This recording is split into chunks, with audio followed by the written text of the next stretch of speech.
നിങ്ങളുടെ വഴിക്ക് നടക്കും, ഞാൻ എന്റെ വഴിക്ക് നടക്കാം എന്ന് കെ.സി. വേണുഗോപാലിനോട് കെ. സുധാകരൻ പറഞ്ഞു. അതിന്റെ ഭാഗമായി കെ. സുധാകരൻ പുതിയ പാർട്ടി രൂപീകരിക്കാൻ പോകുന്നു, പ്രവർത്തക സമിതി അംഗത്വം രാജിവെക്കാൻ പോകുന്നു, അനുയായികളോട് നേതൃത്വം തന്നോട് കടുത്ത അവഗണന കാട്ടിയെന്ന് പ്രതിഷേധ സ്വരത്തിൽ പരാതിപ്പെട്ടു. അതിനും അപ്പുറം ഇനി 12 മണിക്ക് വാർത്താ സമ്മേളനത്തിൽ കെ. സുധാകരൻ ഈ നിലപാടുകൾ തന്നെയായിരിക്കുമോ ആവർത്തിക്കാൻ പോകുന്നത്, പ്രഖ്യാപിക്കാൻ പോകുന്നത് എന്ന ആകാംക്ഷയിലാണ് രാഷ്ട്രീയ കേരളം നിൽക്കുന്നത്. കെ. സുധാകരന്റെ കടുത്ത സമ്മർദ്ദത്തിന് വഴങ്ങാതെ ഹൈക്കമാൻഡിന് മുന്നിൽ മറ്റ് നിവൃത്തികളില്ല എന്ന നിലയിൽ ഇപ്പോൾ നിൽക്കുന്നു. കണ്ണൂരിൽ മത്സരിക്കണമെന്ന കെ. സുധാകരന്റെ ആവശ്യം പരിഗണിക്കപ്പെടുമോ, അത് അംഗീകരിക്കപ്പെടുമോ?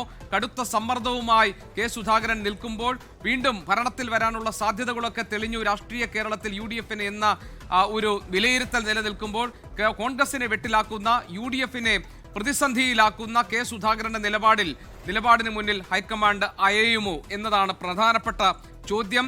ടി.ഒ. മോഹനനെ കണ്ണൂരിൽ മത്സരിപ്പിക്കാനുള്ള തീരുമാനമുണ്ടായി എന്ന് വന്നതിന് തൊട്ടു പിന്നാലെ വീണ്ടും സുധാകരൻ തന്റെ നിലപാട് കടുപ്പിച്ചിരിക്കുന്നു. കെ. സുധാകരൻ പുതിയ പാർട്ടി രൂപീകരിക്കുമെന്നും സ്വതന്ത്രനായി മത്സരിക്കുമെന്നും പ്രവർത്തക സമിതി അംഗത്വം ഉച്ചയ്ക്ക് 12 മണിക്ക് നടത്തുന്ന വാർത്താ സമ്മേളനത്തിൽ അതിൽ രാജി പ്രഖ്യാപിക്കുമെന്നുമൊക്കെയുള്ള ആകാംക്ഷ നിറഞ്ഞ, ഉദ്വേഗം നിറഞ്ഞ സംശയങ്ങൾ നിലനിൽക്കുകയാണ്. കോൺഗ്രസ് നേതൃത്വത്തെ സംബന്ധിച്ച് നെഞ്ചിടിപ്പിന്റെ സമയമാണ്. അവരെ സംബന്ധിച്ച് വളരെ ആശങ്കയുണ്ടാക്കുന്ന ഒരു നിലപാടിലേക്ക് കോൺഗ്രസിന്റെ മുതിർന്ന നേതാവ് കെ. സുധാകരൻ കടക്കുമോ എന്ന ആശങ്ക അവർക്കുണ്ട്.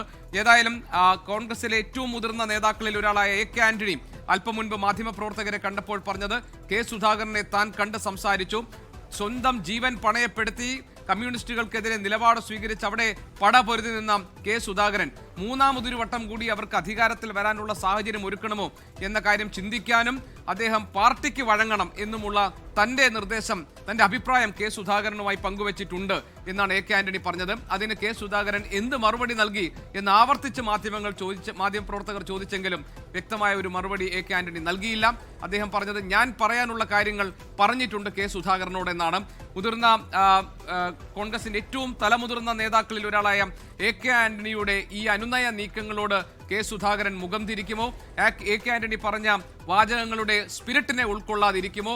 വീണ്ടും ഒരിക്കൽ കൂടി താൻ ജീവൻ പണയപ്പെടുത്തി പോരാടിയ കമ്മ്യൂണിസ്റ്റ് പാർട്ടി, ആർക്കെതിരെയാണോ താൻ പോരാടിയത് ആ കമ്മ്യൂണിസ്റ്റ് പാർട്ടിയെ വീണ്ടും അധികാരത്തിലെത്തിക്കാൻ പാകത്തിലൊരു നിലപാട് കെ. സുധാകരൻ സ്വീകരിക്കുമോ? കെ. സുധാകരൻ ഇനി നിങ്ങൾക്ക് നിങ്ങളുടെ വഴി, ഇനി എനിക്ക് എന്റെ വഴി എന്ന് പറഞ്ഞ സാഹചര്യത്തിൽ സ്വന്തം പാർട്ടി രൂപീകരിച്ച് വീണ്ടും തെരഞ്ഞെടുപ്പ് രംഗത്ത് സ്വതന്ത്രമായി മത്സരിക്കാനുള്ള ഒരുക്കത്തിലാണോ കെ. സുധാകരൻ ഉള്ളത്? കടുത്ത പാർട്ടിയിൽ നിന്ന് കടുത്ത അവഗണന താൻക്ക് നേരിട്ടുവെന്നും കൂടിയാലോചനകൾ നേതൃത്വത്തിന്റെ ഭാഗത്തുണ്ടാകുന്നില്ല എന്നുമുള്ള കടുത്ത വിമർശനം കെ. സുധാകരനുണ്ട്. അത് അദ്ദേഹം അനുയായികളോട്, തന്റെ പ്രിയപ്പെട്ട അനുയായികളോട് അദ്ദേഹം പങ്കുവെക്കുകയും ചെയ്തിട്ടുണ്ട്. അടൂർ പ്രകാശും സമാനമായ രീതിയിൽ സീറ്റ് ആവശ്യം അടൂർ പ്രകാശിന്റെ ഭാഗത്ത് നിന്നും ഉണ്ടായിരുന്നുവെങ്കിൽ പോലും അനുനയത്തിന്റെ പാതയിലേക്ക് അടൂർ പ്രകാശ് എത്തി. പക്ഷേ കെ. സുധാകരൻ വഴങ്ങാതെ, ഹൈക്കമാൻഡിന്റെ നിർദ്ദേശങ്ങൾക്ക് കൈകൊടുക്കാതെ തനിക്കിനി തന്റെ വഴി എന്ന നിലയിലേക്ക് മാറുകയാണോ എന്ന ആകാംക്ഷ നിറഞ്ഞ ചോദ്യം രാഷ്ട്രീയ കേരളത്തിന് മുന്നിൽ ഉണ്ട്. ഇനി വിവരങ്ങൾ വരാനുള്ളത്, ഒരുപക്ഷെ നിർണായകമായ തീരുമാനങ്ങൾ വരാനുള്ളത് ഹൈക്കമാൻഡിന്റെ ഭാഗത്തു നിന്നാണ്. അതുകൊണ്ട് എല്ലാ കണ്ണുകളും ഇപ്പോൾ രാജ്യ തലസ്ഥാനമായ ഡൽഹിയിലേക്കാണ്. ഡൽഹിയിൽ നിന്ന് ഞങ്ങളുടെ പ്രതിനിധി വിനീത VG നമ്മളോടൊപ്പം ചേരുന്നുണ്ട് ഏറ്റവും പുതിയ വിവരങ്ങളുമായി. വിനീത, വളരെ ആകാംക്ഷ നിറഞ്ഞ സാഹചര്യമാണ്. UDF സംബന്ധിച്ച അക്ഷരാർത്ഥത്തിൽ അവരെ വെട്ടിലാക്കുന്ന, പ്രതിസന്ധിയിലാക്കുന്ന ഒരു നിലപാടിലേക്ക് കെ. സുധാകരൻ കടന്നിരിക്കുന്നു. അദ്ദേഹത്തിന്റെ നിർബന്ധ ബുദ്ധിക്ക് മുന്നിൽ ഹൈക്കമാൻഡിന് വഴങ്ങേണ്ടി വരുന്ന സാഹചര്യമുണ്ട്. അതല്ലെങ്കിൽ എനിക്ക് എന്റെ വഴി എന്ന് കെ. സുധാകരൻ പറയുന്നു. ഇനി 24 മിനിറ്റേ ബാക്കിയുള്ളൂ കെ. സുധാകരൻ വിളിച്ചു ചേർത്തിരിക്കുന്ന വാർത്താ സമ്മേളനത്തിന്. അങ്ങനെ ഒരു വാർത്താ സമ്മേളനം നടത്താതിരിക്കാൻ വേണ്ടിയുള്ള ഇടപെടൽ മുതിർന്ന നേതാക്കളുടെ ഭാഗത്ത് ഉണ്ടായിട്ടുണ്ട്. A.K. ആന്റണി അദ്ദേഹത്തോട് സംസാരിച്ചിട്ടുണ്ട്. പക്ഷെ അനുനയത്തിന്റെ പാതയിലേക്ക് കണ്ണൂരിന്റെ കരുത്തായി മാറിയ കെ. സുധാകരൻ ഇനിയും അടുത്തിട്ടില്ല. എന്താണ് ഡൽഹിയിൽ നടക്കുന്ന ചർച്ചകൾ? ഡൽഹിയിലെ കൂടിയാലോചനകൾ ഏത് ദിശയിലേക്കാണ്? കെ. സുധാകരൻ ഇളവ് നൽകാം എന്ന കാര്യത്തിൽ ഒരു തീരുമാനം വൈകാതെ വരാനുള്ള സാധ്യതയുണ്ടോ?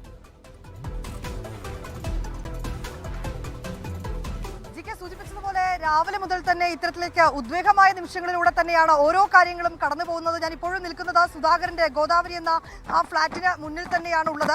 ഇന്ന് 12 മണിയോടുകൂടി ഇവിടെ വെച്ച് അദ്ദേഹം മാധ്യമങ്ങളെ കാണുമെന്നാണ് അറിയിച്ചിട്ടുണ്ടായിരുന്നത്. GK സൂചിപ്പിച്ചതുപോലെ ഇനി ഏതാണ്ട് ചില മിനിറ്റുകൾ മാത്രമാണ് ബാക്കിയുള്ളത്. ഏതാണെങ്കിലും അദ്ദേഹത്തോട് വാർത്താ സമ്മേളനം നടത്തരുത് എന്നൊരു ആവശ്യം നേതൃത്വം മുന്നോട്ട് വെച്ചിട്ടുണ്ട്. അതിന് ഏറെക്കുറെ അദ്ദേഹം സമ്മതം നൽകിയിട്ടുണ്ട് എന്ന് തന്നെയാണ് അറിയുന്നത്. അദ്ദേഹത്തിന്റെ ആവശ്യം പരിഗണിക്കാമെന്നൊരു ഉറപ്പ് തന്നെയാണ് ഈ ഘട്ടത്തിൽ നേതാക്കൾ നൽകിയിരിക്കുന്നതിൽ ഏറ്റവും അന്തിമഘട്ടത്തിലേക്ക് എത്തുമ്പോൾ രമേശ് ചെന്നിത്തല ഉൾപ്പെടെയുള്ള നേതാക്കൾ കെ സുധാകരന് വേണ്ടി ഹൈക്കമാൻഡുമായി സംസാരിച്ചു എന്നാണ് നമുക്ക് അറിയാൻ കഴിയുന്നത്. രാഹുൽ ഗാന്ധിയും മല്ലികാർജ്ജുൻ ഖർഗെയും ഒക്കെയായി നേതാക്കൾ സംസാരിക്കുന്നുണ്ട്. രമേശ് ചെന്നിത്തല സംസാരിച്ചിട്ടുണ്ട്. ഈ സീറ്റ് വേണമെന്ന് ആവശ്യപ്പെട്ട് എംപിമാരിൽ സുധാകരന് മാത്രമായി ഒരു ഇളവ് നൽകുന്ന കാര്യം ഇപ്പോഴും പരിഗണനയിലുണ്ട്. അങ്ങനെയെങ്കിൽ കണ്ണൂരിൽ സുധാകരന് തന്നെ സീറ്റ് അദ്ദേഹം തന്നെ ഉറപ്പിക്കുമെന്നാണ് നമുക്ക് അറിയാൻ കഴിയുന്നത്. അതിനിടയിൽ നേരത്തെ ജിക്ക് സൂചിപ്പിച്ചതുപോലെ രാവിലെ മുതൽ ചില ഉദ്വേഗമായിട്ടുള്ള വിവരങ്ങൾ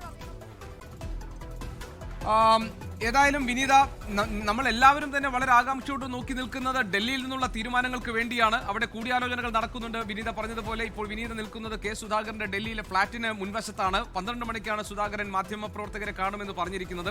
എ കെ ആന്റണി നടത്തിയ അനുനയ ശ്രമങ്ങൾക്കും വഴങ്ങാതെ കെ സുധാകരൻ ഒറ്റയാനായി നിൽക്കുകയാണോ, അദ്ദേഹം കണ്ണൂർ സീറ്റിലെ പിടിവാശി തുടരുകയാണെങ്കിൽ ഇനി എന്ത് പോംവഴിയാണ് ഹൈക്കമാൻഡിന് മുന്നിലുള്ളത് തുടങ്ങിയ ചോദ്യങ്ങൾ നമ്മുടെ മുന്നിലുണ്ട്. ഏതായാലും എ കെ ആന്റണി നടത്തിയ പ്രതികരണം അദ്ദേഹത്തിന്റെ ഇടപെടൽ സംബന്ധിച്ചായിരുന്നു. പക്ഷേ എന്ത് മറുപടി കെ സുധാകരൻ അദ്ദേഹത്തിന്റെ ഇടപെടലിൽ നടത്തി എന്ന കാര്യം അദ്ദേഹം വിശദീകരിച്ചിട്ടുമില്ല. എനിക്ക് പറയാനുള്ള കാര്യങ്ങൾ പറഞ്ഞു എന്ന വളരെ ചുരുക്കം ചില വാക്കുകളിൽ മാത്രമാണ് എ കെ ആന്റണി കെ സുധാകരനുമായി നടത്തിയ സംഭാഷണത്തിന് വിവരങ്ങൾ പുറത്തുവിട്ടത്.